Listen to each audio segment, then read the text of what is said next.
Hey everybody, welcome back to Model Showcase. Bob here with you.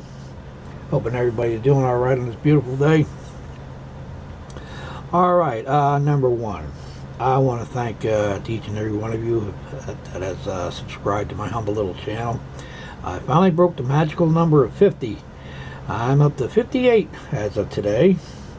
58 subscribers that is. And again, thank you very much.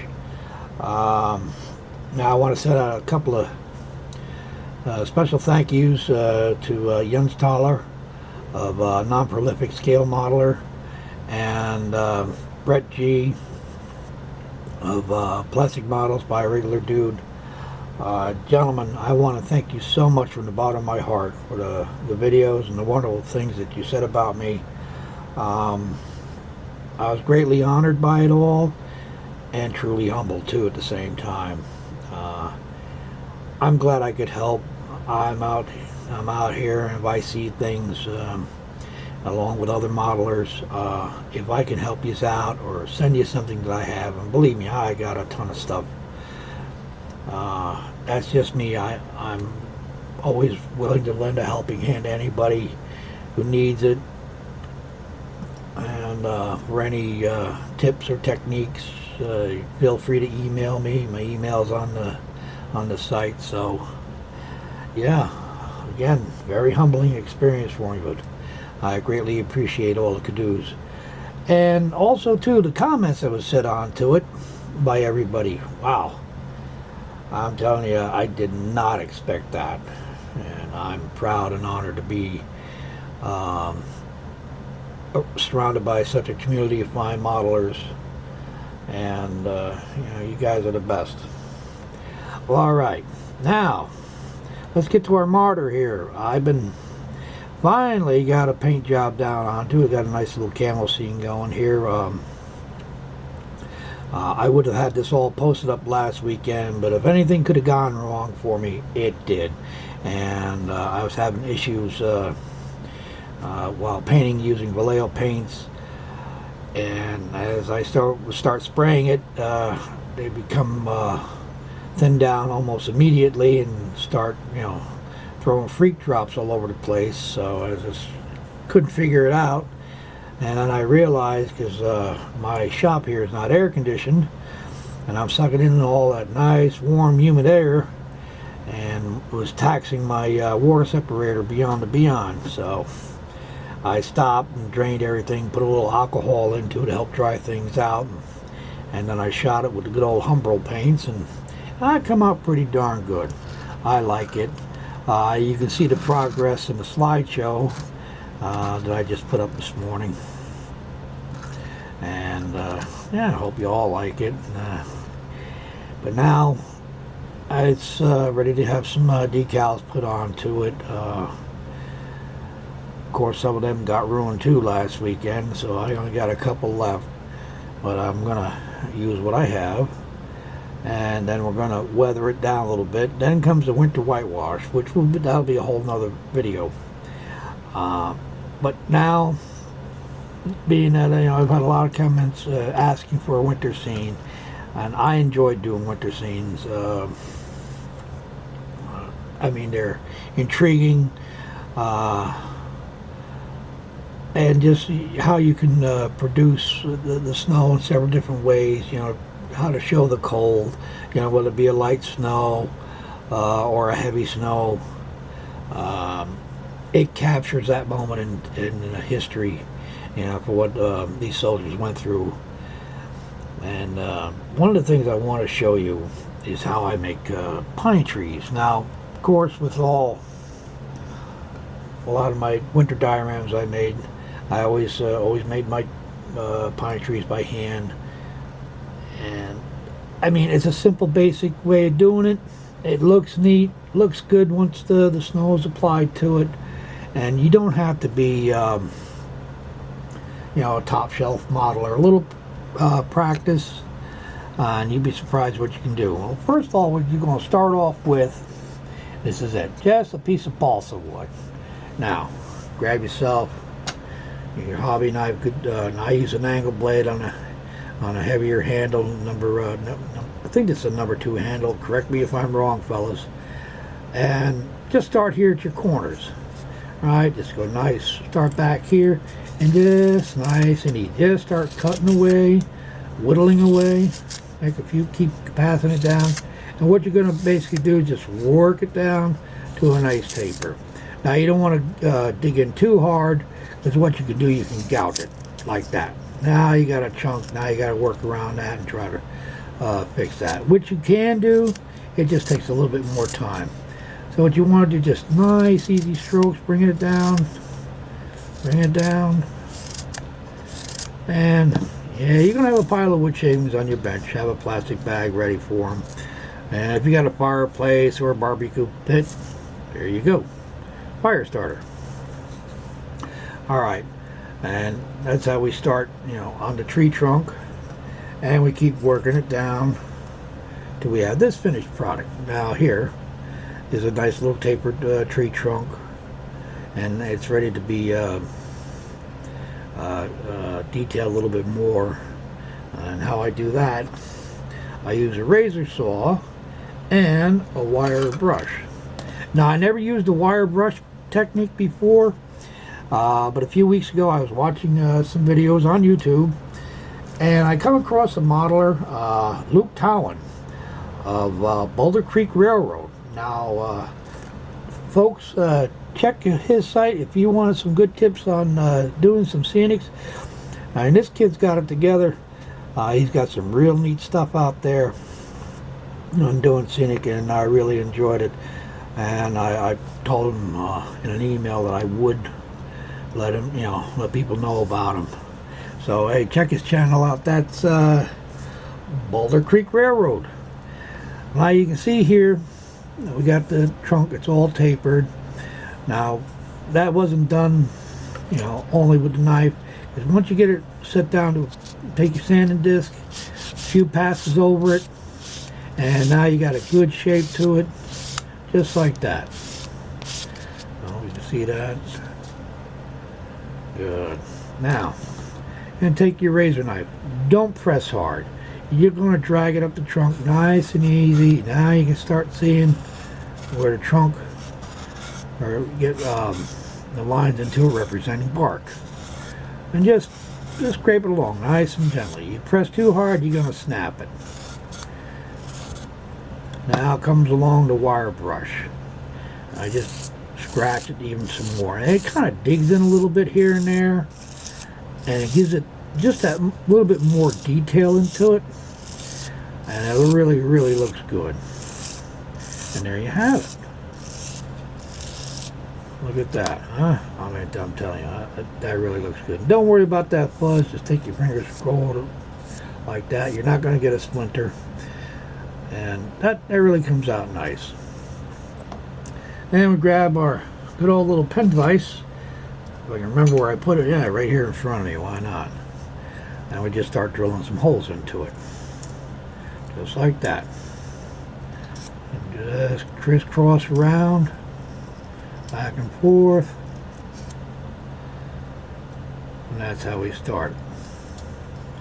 Now you can go either way. You can make your holes first, or you can stain the trunk. And what I use, I find, is the old Minwax Special Walnut, number 224.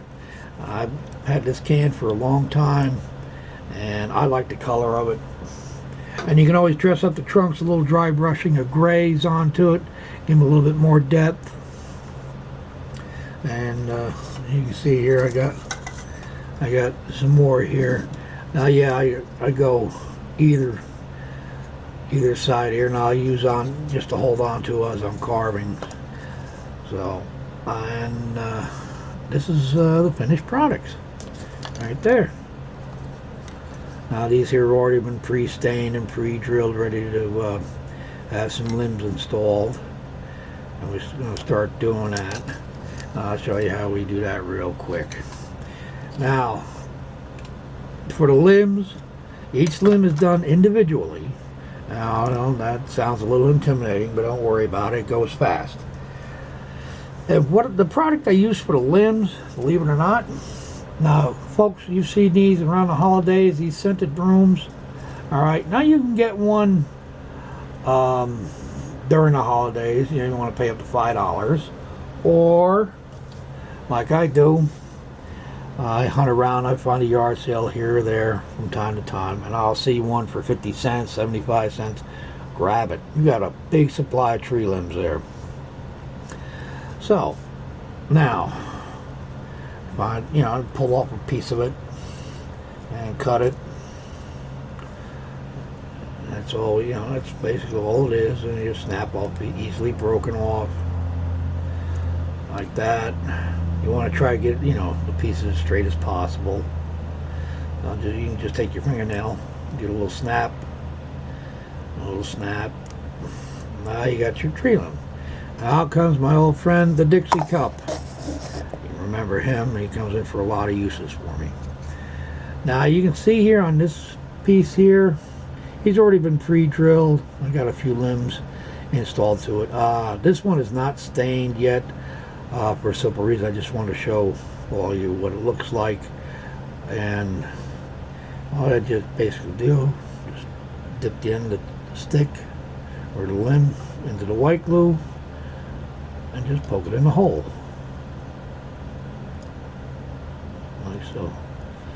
Okay, it would help if I used the right end, wouldn't it? There you go. That works so much better.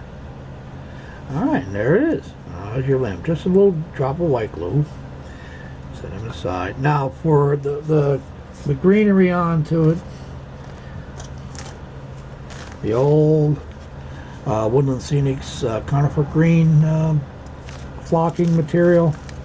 Alright, it gets a little messy when you take it out of the bag. Just pull a little piece off. That's all you need to start off with. And you can pull it out as such. Just like that. Just keep pulling and pulling. And yeah, like I said, it's a little messy. Get yourself a little dustpan and broom. And they do have little ones there. Look in your supermarkets. They're there for a couple of bucks. They're handy to have. And I just pull a little piece off as such. There you now you got the basis for your pine tree limb. Now grab your scissors, and if you got some stuff too much hanging off of it, just a little snip, some of these little fibers as such, and there you go. Now go back to our tree. Now you can see our limb. Now, like I said, it's a little bit longer. I just want to show you what you do. Again, grab a little white glue on your toothpick and just drag it along the top side of the limb. That's all. Now you take your flocking material that you already got. I'm going to give him a little more trim. And you're basically, looking for a tapered shape like that. And you get it. And you just stick it right on top. And just pat it down with your finger. And that's it. That's all it takes. And you can come back. If you got any loose fibers sticking off of it, just trim them off. And that's simple as that. And you just keep working your way up. Now as you get up towards the top of the tree, you could actually take a longer piece of the limb material and pass it right on through. So now, you're cutting your time down a little bit. And just set it aside. Now, when I get ready to stick these in when they're done, I get myself a straight pin, just like this. And my fingers will work this morning. There you go, right into the finger. Best way to pick them up, right? Stick it into the base as such. You want to press it down about halfway.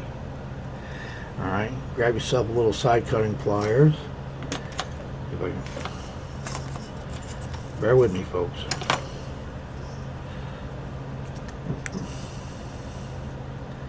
Now, do yourself a favor and cup your hand over it. Because believe it or not, when you snip that little head off that pin, they will go flying. Now, there it is. I do have a little screwdriver here with a magnet on the end. Picked up the head. Now you got a nice little rivet or a bolt head you can use on your structures or on a tank, or whatever you want to see fit for. I keep a little bag of these handy. Keep your lid on tight. And that's basically how we do it. Now you can just remember where so now here's your pin installed, and what you can do if you want a little bit more security, a little dollop of white glue around it. Help hold it in, and you're good to go. And then when it's ready to be put on the diorama base, you just drill a small hole in there. You can use epoxy or white glue. I prefer epoxy. It works better. And stick that into a styrofoam block, and you just carry on with your next limb. So there you have it, guys. Now I hope you enjoyed this little video. Simple way of making pine trees. I mean, there's trees out there that are commercially made, but again, I'm old school. I like to make things in my hands. I've been making these kinds of trees for many years, and I've had no complaints with it. It's fun, easy to make, cost effective. Because the way the prices are going up on everything else with the hobby, it's you try to cut corners where you can. So there you have it. All right, yeah, like I said, it makes a little mess. Get yourself a little broom and dustpan. They do sell them in the grocery stores. Just to sweep up the countertop, and you see all this flocking here. You can save that. You can use that as ground cover. Just put it in the old spice jar and just sprinkle it on when you're doing a scene. And even like with your little twigs, you get pieces that break off and everything, lay them around on the forest floor amongst it, and there you go. Now you can see what it looks like. You'll see the same thing out in the natural world. So, and with that, my friends, I'm going to close for now. So everybody, take care of yourselves. I will be putting up another video soon as possible on Marder. We'll get back to work on it, with the decals and the weathering and the whitewash. Hopefully I can do that all in one video. And everybody, take care of yourselves and one another. And again, thank you so much for subscribing and watching and commenting on my channel. I'm again greatly honored by it all, and glad to be in with everybody. So everyone, take care, and we'll see you next time around. This is Bob. Take care now. Bye bye.